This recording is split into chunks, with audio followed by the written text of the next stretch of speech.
Hi there. So, most artists don't struggle with brows because of technique. They struggle because their mapping is off. So, in this video, I'm showing you exactly how I map brows freehand using their facial ratios from start to finish. So, this is a real time Procreate demo, no shortcuts, and you can actually see how I think during the mapping procedure, and we'll just jump right into it. So we're going to do a quick brow mapping tutorial on Procreate for just using their natural shape. This comes in handy when they have a very specific way that they do their brows, and it may not be symmetrical, but that's how they like it. So other instances may be when people just insist on only going over their natural brows. For example, if you look at this model, she has way too much of an asymmetrical brows. I've been using her as a practice sheet for many years with all the other students, and it is definitely an advanced level mapping because her brows are so far apart and different, but we'll still do a freehand draw on this. So this is Procreate. You can always, so the line that I have in the middle is drawing assist. If you go right here, I have the drawing guide on. If you go to the edit, there's multiple different things that you can do. It's very cool. So symmetry is what I chose, and then you can do this. Then you can write on both sides, and then if you use assistant drawing, it helps you with that, so that it's really convenient. For instance, in this case, in order for me to easily erase whatever line that I do, I have another layer made. So we'll get started. Even if we're doing freehand, I try to have some type of a foundation to start with. For example, we have the middle line. If I were to do this in person, oh, I forgot to turn off the assisted drawing. Just for a while, I'm looking at where the middle may be. So if I didn't know, if you drag and then hold on to the pen, it helps you make a straight line, which is really cool. So we have the middle line, and on a real person, you can kind of string up with the lips and the nose, and you can keep, but what I like to do is pinch right here and see where the middle is. And then if you pinch right here where there's more skin, it might not tell you well enough, but pinch right here where it becomes thin. And it'll give you an idea on where the middle is. So you can see with their eyes when you back up and have them like this, you can kind of where the middle is. But with practice, it becomes easier, of course. So I like to know the middle because it gives me an idea on how far apart their natural brows are from each other. Like I mentioned in other videos, there is no perfect symmetry. Unfortunately, we can get it as symmetrical as possible, but it depends on the client's preference, and then like of course we'll do some type of mapping. But for example, you see this one is way far out compared to this one, and you can tell because of the distance it has in between the middle line, which is why I like to put the middle line there even if we're just free drawing. So we'll go ahead and use the assisted drawing to make this comparable. So since their brow right here is so much closer to the middle, I want to kind of meet in the middle between this one and this one. You get what I mean? So, you can line it up with the nose bone, or the side of the nose, if we were to use the facial symmetry.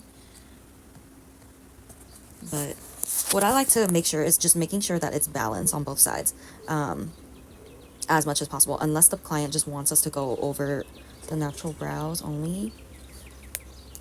I will ask them, which one is your favorite brow? And they usually have one.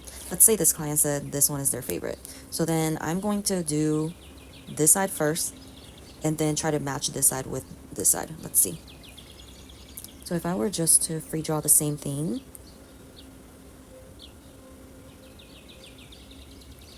let's say they love their brows, and basically we're just following, kind of.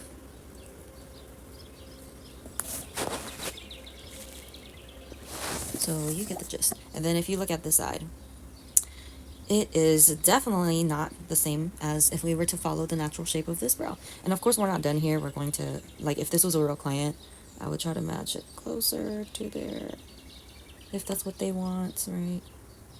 Then I will go ahead and do that, because we do want to listen to what the clients want, not just go with what we want to do, which in some cases we know they're gonna, like, sometimes we know that we're gonna hear back from them by them not listening.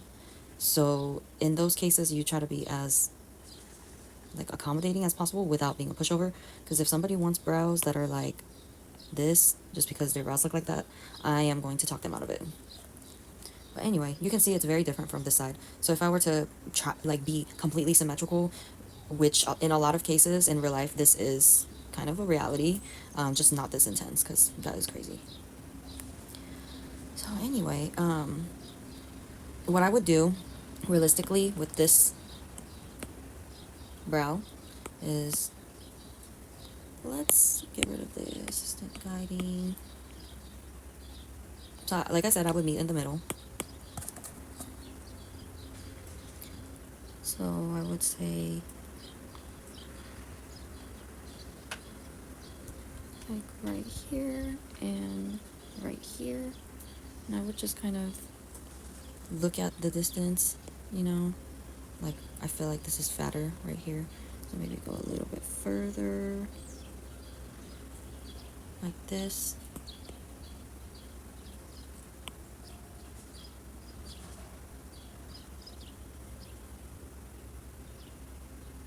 And get it as close as possible to, okay. So we have that, and then the, like clearly there's a big gap between where her arch is here versus where it is here. And so if client is insistent on us following their natural, that's what we'll do. But I kind of like to have an idea, like this one's longer, this one's shorter. So I would ask them like, what do you want to do? Like, how do you do your makeup? And we can always tell them like we can wait until touch up to do all of these, because we can't like reverse the pigment without an extensive process like removal. So, you know, let's just say, then they're like, oh yeah, then just go with my natural brows as much as possible. So we look at the brow bones, and then when we sometimes stand them up versus them laying down, their one brow might go up because of how their muscle moves. So just keeping those things in mind as well, because it may affect, like, if you were to make this symmetrical here, because she's laying down to match this side, and then you find out that whenever she stands up, the muscle makes it so this one is naturally up and similar, very similar height, or yeah, since, wait, hold on. So this one looks higher when you just look overall. So like whenever the client stands up, this may come up a little bit more because of their muscle, if that makes sense, making it different. So then that may change the story on how you want to go about during shaping.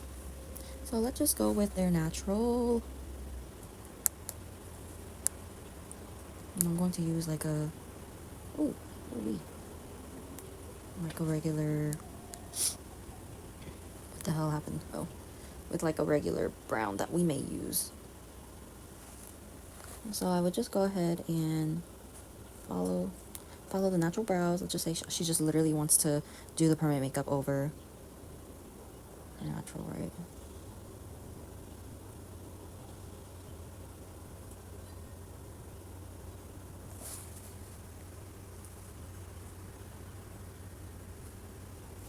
So at this point, I would either go in here and then ask her, like, should I make it thinner?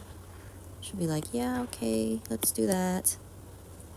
So then I will make it however she likes, maybe pull this up a little bit more, see if she likes that. And then as you see, like on a real person too, I will be like erasing like this to make the line as thin as possible.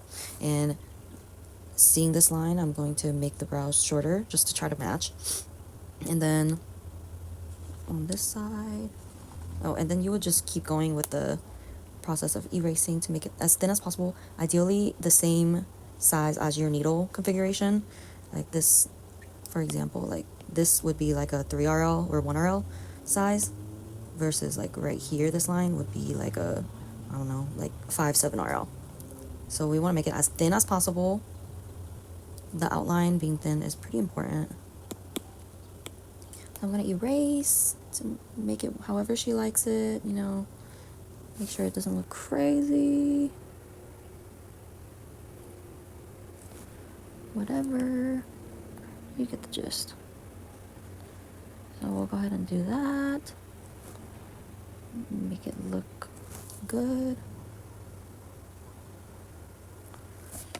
Alright, let's see. Let's say she likes it. We'll move on to the other side.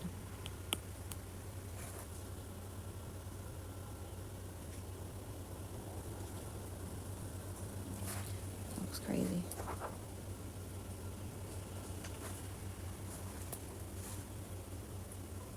I don't like the whole spermy look, so I'm gonna just try to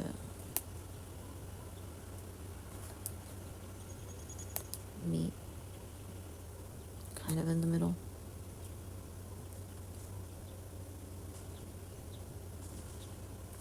Okay, just glancing at this already is like, what the fuck? So it's gonna take some work, you know, for it to look similar. And if I look right here, this side is very round versus the other side and a lot thicker. So since this is also lower, I will bring this higher.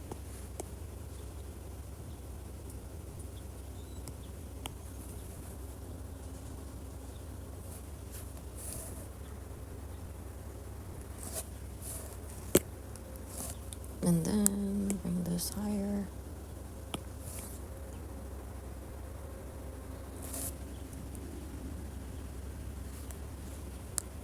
Looking cray, this lady. So this is literally the real process, like erasing.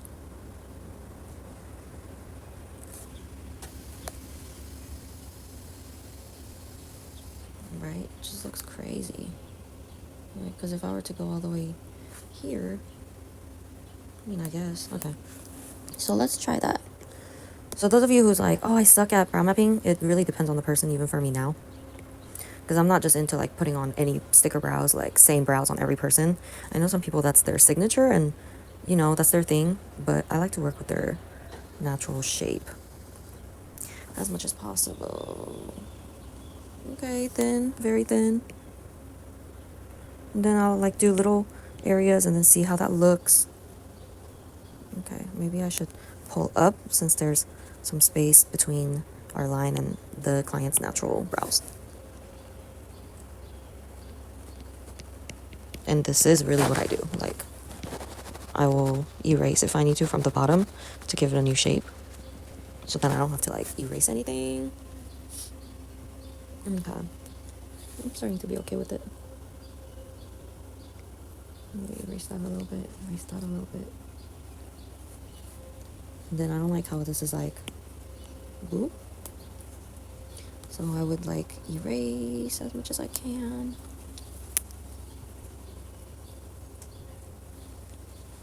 Still too fat somewhere.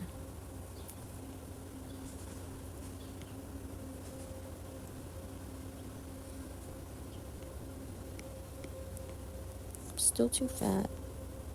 Let's see. That's starting to look more like it, and maybe I don't need to bring this too long. Maybe.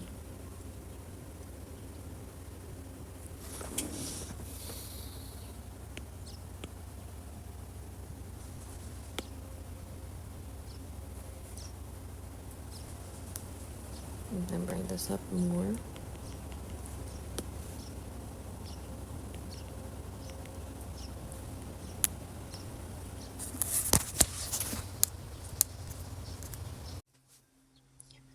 And then at this point, I would check to see if it's as similar as possible without us going outside of the natural shape that they wanted. The only thing I see is, like, this looks spermy to me. Like, you see how it's like, I mean, I'm over exaggerating, but I don't like that. So I will go ahead and erase from the bottom, possibly. Yeah, we'll see. We'll see how it looks.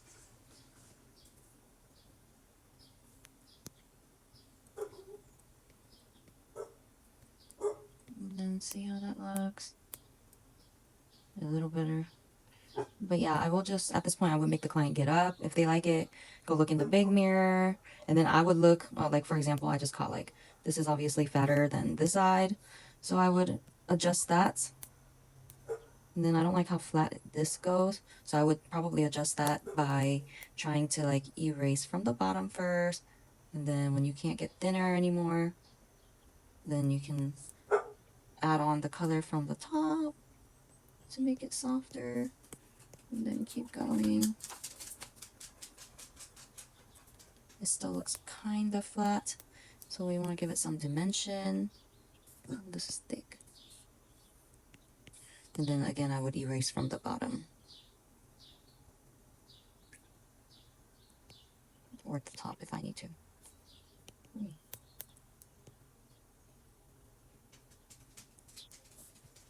until I liked it. And then make them get up, go in every angle, keep adjusting until both of you are happy. And then during the process, the client will let you know, like, oh, I like this about this side, blah, blah, blah. Take a lot of notes and listen to them, be patient. This usually takes the longest out of all the processes. So this really is the process that I do whenever we are working with a real client. It is a thought process, adjusting, making errors, making them get up so we can see from different angles. This is the time lapse for everything we did in real time. And I just wanted to say that if you have any questions, you can leave in the comments below. And I would love to help you out. And if you would like to see more videos like this, let me know and I will try my best to edit it out. I am working on the online training course for Brows Masterclass, which will have the brow mapping section, but more in detail. So if you're interested in that, let me know and I will send you the link for it.